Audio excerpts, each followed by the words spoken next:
Hoje é dia de falar de clássico.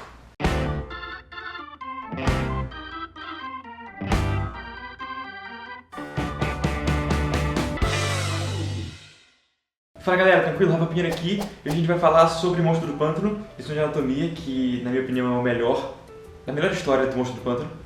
E antes de começar eu queria fazer alguns avisos rapidinho. Dizer que dia 10 de setembro eu vou estar na Bienal do Livro daqui do Rio, junto com a Capa Comics, toda a galera que faz quadrinho independente aqui na região fluminense, né? Esse pavilhão verde está de 19, então esteja lá, porque eu estarei lá se você quiser trocar uma ideia comigo e eu vou estar gravando vídeo, né, do evento. Do dia 15 ao dia 24 eu vou estar no Rock in Rio, porque vai rolar a Game XP, ou Game Experience, não sei como é que eles estão anunciando isso, mas vai ser um evento em conjunto com a CCXP, e vai ser lá no Rock in Rio, a galera vai estar vendendo arte relacionada a games e música, e eu vou estar lá também com o stand, junto com o Denis Mello. Então se você for assistir algum show e chegar cedo, passa lá e a gente troca uma ideia também, eu vou estar gravando vídeo também sobre o evento. E no dia 26 de setembro eu vou estar na UFRJ, na Escola de Comunicação aqui na Praia Vermelha, numa palestra, mesa redonda, enfim, discussão, né, troca de ideias, sobre morar fora e estudar quadrinhos em Angoulême. Né? E vai ser o dia em que a Trina Robbins vai estar aqui. Trina Robbins é uma pesquisadora americana, foi a primeira mulher a escrever Mulher Maravilha, ela vai falar sobre o papel das mulheres nos quadrinhos, então vai ser um debate super legal, de graça. Eu vou colocar aqui embaixo o link para tudo isso que eu falei e também o link para o meu Catarse do Salto, que ainda está no ar, vai chegar na metade da campanha essa semana, então por favor, se você não apoiou ainda o projeto, vai lá apoiar. Tá cheio de recompensa legal, tá com trilha sonora, com pôster, com, enfim, um monte de coisa. Eu vou deixar o link aqui também pro Dissecando Quadrinhos do Salto, pra você saber um pouco mais sobre essa história, sobre o que eu fiz no livro e tal. E, enfim, vamos falar agora de Monstro do Pântano.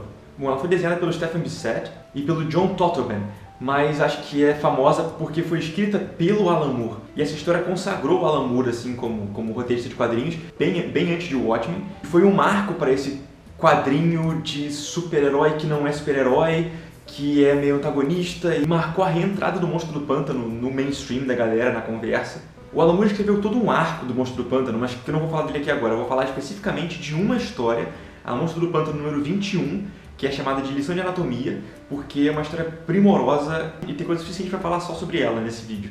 Eu lembro que quando eu li essa história pela primeira vez, cara, eu arrepiei quando eu terminei de ler essa coisa. Ela é muito legal. Se você não leu ainda, por favor, vá ler primeiro, porque esse vídeo vai ter spoiler, vai ter bastante spoiler, porque eu vou falar sobre a estrutura narrativa, eu vou falar, enfim, lê primeiro. E mesmo se você não se importa com spoiler, eu realmente acredito que vale a pena ler primeiro, porque o impacto que essa história tem quando você lê é uma coisa que depois que você ouvir o que acontece, não tenha mais tanta graça. Então, assim, vale a pena você ler de primeira. Dito isso, a gente pode começar a dissecar de fato o quadrinho. Para começo de conversa, ela é uma retcon, ou seja, é uma história que foi escrita posteriormente de um personagem que já existia e meio que mudou coisas da história dele. Isso geralmente é abominado pelos leitores, é abominado por todo mundo, na verdade, porque retcon é meio que uma tentativa de você ajeitar uma coisa que ficou meio esquisita na hora que o personagem foi criado, sacou? Você ajeitar uma história que não era tão bem estruturadinha. E aqui o Alan Moore fez uma das poucas retcons que foi perfeita, porque ele, ao fazer essa retcon, ele reconta como foi a história de origem do Monstro do Pântano, né? Porque originalmente a história era bem classicona e clichêzão, de o cara era um cientista botânico, eu acho, ele fazia experiências no laboratório lá, e sabotaram o laboratório dele, explodiram tudo, e aí ele foi jogado no pântano, o laboratório era num pântano, né? E junto com a parada que ele estava fazendo, tipo, a química que ele fez. E aí ele se transformou no Monstro do Pântano, meio que virou o pântano, sacou? E o que Alan Moore faz é recontar essa história, na verdade, mas sem mudar nada. Então você é tão bem feito que parece que isso que ele escreveu foi pensado desde o início, tá ligado? Porque ele conta uma camada a mais pra essa história, dá uma outra camada que vai ficar muito mais interessante, quebra esse clássico início de herói e não invalida o que estava escrito, sacou? Vamos lá então, se você escolheu ficar aqui pra ouvir spoiler da história mesmo assim, então beleza, vou falar um pouco da história. Ela conta na verdade a história de um cara que sai da prisão e ele foi contratado por um velho super rico que aparentemente tinha matado o Monstro do Pântano. Ele matou, o Monstro do Pântano estava congelado no laboratório desse cara e esse velho rico precisava do Woodrow, que é esse cara que saiu da prisão, pra dissecar literalmente o Monstro do Pântano, entender como ele funciona, porque ele queria usar, né, a tecnologia e essa biotecnologia do Monstro do Pântano para fins lucrativos. E esse Woodrow é um vilão do Monstro do Pântano, um homem flotônico, florônico, que tosquíssimo, mas enfim, não é o caso. E aí ele foi dissecar esse cara, ele foi tirado da prisão pra dissecar esse cara, porque ele é um doutor e tal, pra entender como ele funciona. E aí ele descobre que, na verdade, o monstro do pântano não é o Alec Holland, que era o cara que todo mundo achava que era o monstro do pântano. Na verdade, quando a explosão aconteceu e ele caiu no pântano, ele morreu, né? O Alec morreu e as plantas foram alteradas por essa química que caiu lá e elas começaram a comer o Alec, que era o monstro do pântano, e absorveram a consciência dele. Então, na verdade, ele é feito de plantas, ele acha que é o Alec Holland, mas não é. Na verdade, são plantas que acham que são uma pessoa, tá ligado? Por isso que todos os órgãos dele não funcionam, eles imitam alguém, mas não funcionam. Isso é genial, é uma história incrível e o jeito como ele conduz a sua leitura para descobrir isso é primorosa, assim. É uma história de terror, uma clara história de terror que cria tensão, até visualmente, porque as páginas são tensas, sacou? A diagramação é tensa, tudo para criar essa atmosfera para você descobrir isso e ficar, uou, que bizarro. Falando das páginas, os artistas não gostavam muito de grid, que era comum na época, né? Então eles fizeram uma paginação totalmente doida, porque os quadros são tortos, são inclinados e não tem uma coerência, cada página é totalmente diferente da outra. E isso é muito bom, porque normalmente cria tensão, você não sabe o que esperar, nem da história e nem da página. Você vira a página e se surpreende, toma um susto com a diagramação nova, sacou? É meio que uma interpretação visual da sensação que ele quer passar de incerteza, tá ligado? Então, algumas cenas de transição de tempo que tem no quadrinho, ou algumas cenas de recordatório, né, do cara pensando alguma coisa, explicando alguma coisa, uma memória, elas perdem o requadro, então fica meio confuso, cheio de detalhe, fica meio intrincado, assim, como se fossem... Olha que bizarro, me parece até a trama do próprio Monstro do Pântano, tá ligado? Então tem quadros onde você está falando sobre o Monstro do Pântano e como ele funciona, que a própria diagramação do quadro parece o Monstro do Pântano, tá ligado? Você tá vendo dentro dele porque tá contando a história de como ele funciona. Mas apesar da arte ser muito legal aqui, o que realmente chama a atenção é o texto, cara. O texto é muito bem escrito, é memorável, sacou? Tem frases que você guarda pra sua vida quando você leu aquilo. Principalmente uma delas que me marcou muito, quando o Woodrow tenta explicar pro velho que, cara, ele na verdade não é o humano, ele morreu, são um monte de plantas.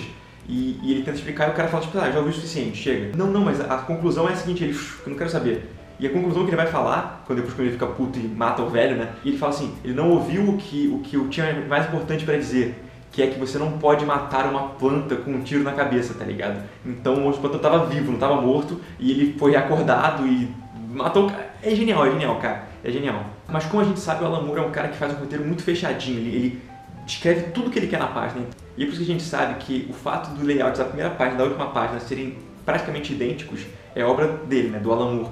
Porque ele é meio que marca registrada dele, ele fez isso em Piada Mortal, ele fez isso em Watchmen, onde a primeira página introduz um tema e a última página fecha com o mesmo tema, tá ligado? Então ele começa a história falando, hoje está chovendo em Washington, e tem essa diagramação da janela, com ele olhando através do vidro e tal, e no final ele termina com a mesma diagramação, com ele olhando através do vidro, transformado já, e falando, e a última frase está chovendo hoje em Washington. Isso é uma prova de que essa história é contida, é uma história que ela fecha, sacou? Apesar dela fazer parte do arco do Monstro do Pântano, do run do que Alan Moore escreveu pro Monstro do Pântano, essa história você pode ser lida separadamente, e ela funciona, e mais uma vez eu sempre falo isso, né?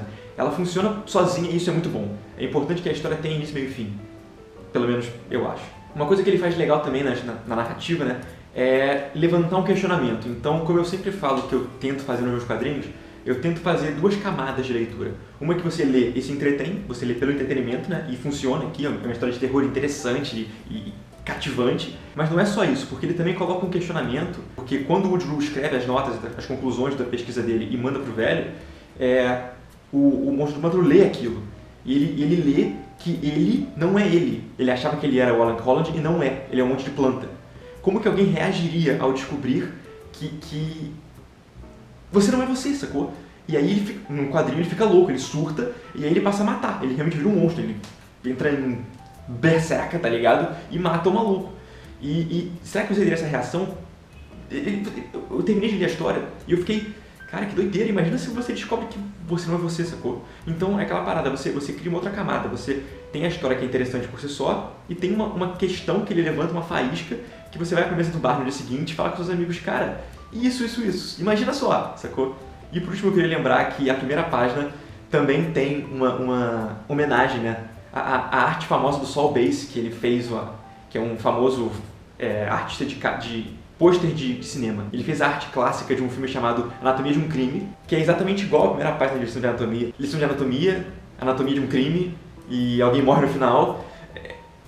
Cara, é um clássico, eu recomendo que você leia esse quadrinho porque vale muito a pena. Ele é muito curtinho, é uma issue, né? São 20 e poucas páginas. Essa aqui que eu tenho foi publicado no Brasil tem alguns anos já, deve ter uns 5 anos. E é uma coletânea do run do Alan Moore, sacou? Mas você acha na internet, enfim, não é difícil de encontrar, leia se você não leu ainda, e se você já leu, eu espero que você absorva o quão interessante e inteligente esse quadrinho é, porque ele marcou toda uma geração de quadrinhos e ficou tão famoso até hoje. É isso, galera, curte quando compartilha, se inscreve, gostaria, todo mundo já sabe, e no mais, aquele abraço. Valeu!